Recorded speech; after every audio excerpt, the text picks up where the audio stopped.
Club ফুটবলের নতুন মৌসুম শুরুর আগে ফুটবল প্রেমীদের নজর থাকে দলবদলের বাজারে। কোন তারকাকে কোন ক্লাব কত বেশি দামে দলে ভেড়াচ্ছে সেটাই থাকে কৌতূহলের কেন্দ্রে। সম্প্রতি সৌদি ক্লাব আল আহলি থেকে এমনই এক প্রস্তাব পেয়ে হইচই ফেলে দিয়েছেন রিয়ালের ব্রাজিলিয়ান তারকা ভিনিসিয়াস জুনিয়র। সেই প্রস্তাব ভিনি ফিরিয়ে দিয়েছেন বলে জানিয়েছে একাধিক গণমাধ্যম। এবার জানা গেল এই প্রস্তাবের বিস্তারিত। সৌদি সরকারের পাবলিক ইনভেস্টমেন্ট ফান্ড নাকি প্রো লিগের ক্লাব আল আহলিতে খেলার জন্য ভিনিসিয়াসকে 600 কোটি ব্রাজিলিয়ান রিয়াল প্রস্তাব দিয়েছে, মার্কিন ডলারের অঙ্কে যা প্রায় 100 কোটি। এই অর্থের বিনিময়ে ভিনিসিয়াস কি কি কিনতে পারবেন তার একটি মজার তালিকাও দিয়েছে ব্রাজিলিয়ান সংবাদ মাধ্যম ও গ্লোবো, যেখানে বিশ্বের সবচেয়ে দামি বাড়ি, গাড়ি, এমনকি বিমানের হিসাবও অন্তর্ভুক্ত করেছে সংবাদ মাধ্যমটি।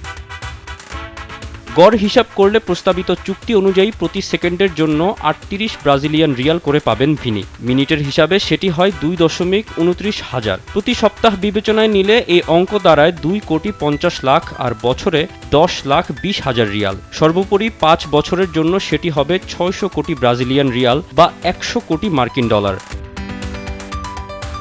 গত মাসেই নাকি ব্রাজিলের সবচেয়ে দামি ম্যানশনটি একটি ঠিকাদার কোম্পানির কাছে বিক্রি করা হয়েছে। বিলাসবহুল সেই বাড়ি কিনতে খরচ হয়েছে 22 কোটি ব্রাজিলিয়ান রিয়াল বা 4 কোটি মার্কিন ডলার। এখন আল আহলির প্রস্তাবিত অর্থ খরচ করে ভিনিসিয়াস এই বাড়ি কিনতে সময় লাগবে 2 মাসের একটু বেশি। এছাড়া আল আহলির প্রস্তাবিত টাকায় বছরে 7টি বিশ্বের সবচেয়ে দামি গাড়িও কিনতে পারবেন ভিনি। এখন প্রশ্ন হচ্ছে সেই গাড়িটি কোন ব্র্যান্ডের। বর্তমানে সবচেয়ে দামি গাড়িটি হচ্ছে রোলস রয়েস লা রোজ নইরে ড্রপটেল, যার দাম 3 কোটি ডলার। এই ব্র্যান্ডের একটি গাড়ি কিনতে ভিনিসিয়াসের সময় লাগবে 1.5 মাসের মতো, আর সারা বছর হিসাব করলে ভিনিসিয়াস এই গাড়ি কিনতে পারবেন 7টি করে।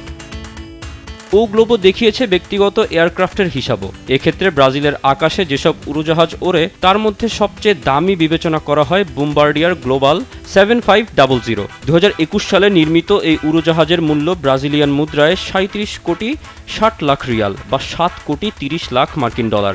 আল আহলির প্রস্তাবিত অর্থে 15 সিটের এই উড়োজাহাজ কিনতে 4 মাসেরও কম সময় লাগবে ভিনিসিয়াসের। মোহাম্মদ তৌসিফুল হাসান, স্পোর্টস ডেস্ক, দেশ টিভি।